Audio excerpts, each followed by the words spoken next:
চলে এলাম বন্ধুরা তোমাদের সঙ্গে আরেকটা ভিডিও নিয়ে শেয়ার করতে। আজ এই সকালবেলায় দেখো ছাদে চলে গেছিলাম। সেদিন তো তোমাদের সঙ্গে শেয়ার করেছিলাম যে গাছটা বেঁচে আছে আর কুঁড়ি হয়েছে। আজকে দেখো সেই গাছেই কিন্তু দুটো ফুল হয়েছে, তাই ভাবলাম তোমাদের সঙ্গে এটা শেয়ার করি।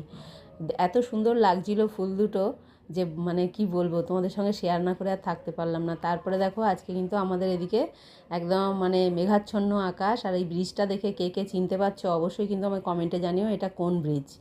যাই হোক, তারপর ছাদে একটুখানি ছিলাম, বেশ ভালো লাগছিল।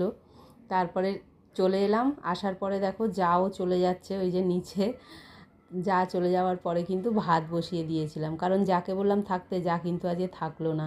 এদিকে ভাত আর এদিকে ডাল বসিয়ে দিয়েছি, কারণ হচ্ছে ইন্ডাকশানেই ভাত করি, গ্যাসের অবস্থা তো তোমরা এখন জানো। আর এখানে কিন্তু কেটে নিচ্ছি সবজি, সব কিছু নিয়ে বসেছি, আপাতত ডাঁটা কাটছি। তারপরে দেখো ডালটাও ফোড়ন দিয়ে নিয়েছি, আজকে কিন্তু টকের ডাল বানিয়েছি।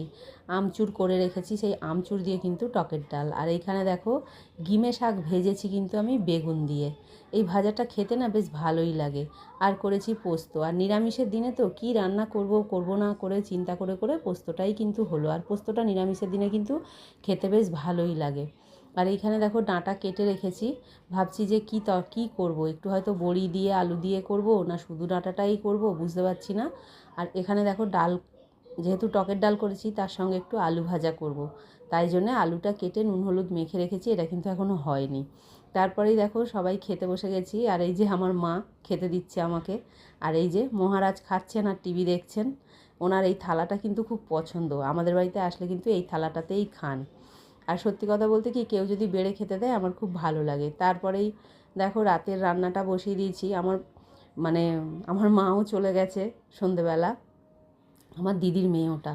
যাই হোক, রাতে দেখো ভাত করেছি, আর করেছি এখানে আলু আর পটল আর সয়াবিন, এই দিয়ে কিন্তু একটু কষা কষা তরকারি করছি। নিরামিষের দিনগুলোতে সত্যি কথা দুবেলা এত অসুবিধা হয়, এত অসুবিধা হয় যে মানে বলে বোঝাতে পারবো না। তাই এই তরকারিটা করছি। আর আমার ভিডিওগুলো যদি তোমাদের ভালো লেগে থাকে অবশ্যই লাইক শেয়ার কমেন্ট করো। আর যারা ইউটিউব থেকে দেখছো তারা কিন্তু অবশ্যই চ্যানেলটাকে সাবস্ক্রাইব করো।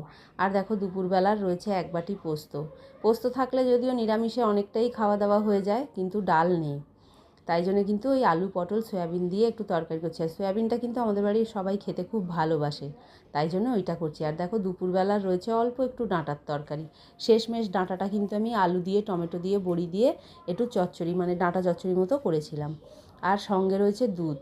দুধটা দিয়ে কিন্তু আমার ভাত খেতে খুব ভালো লাগে, তাই ভাবছি আমি তরকারিপাতি না খেয়ে দুধ দিয়েই ভাত খেয়ে নেবো। যাই হোক, এই হলো আজকে সারাদিন আমার। তোমরা কে কেমন কাটালে অবশ্যই কিন্তু কমেন্টে জানিও। দেখা হচ্ছে পরের ভিডিওতে।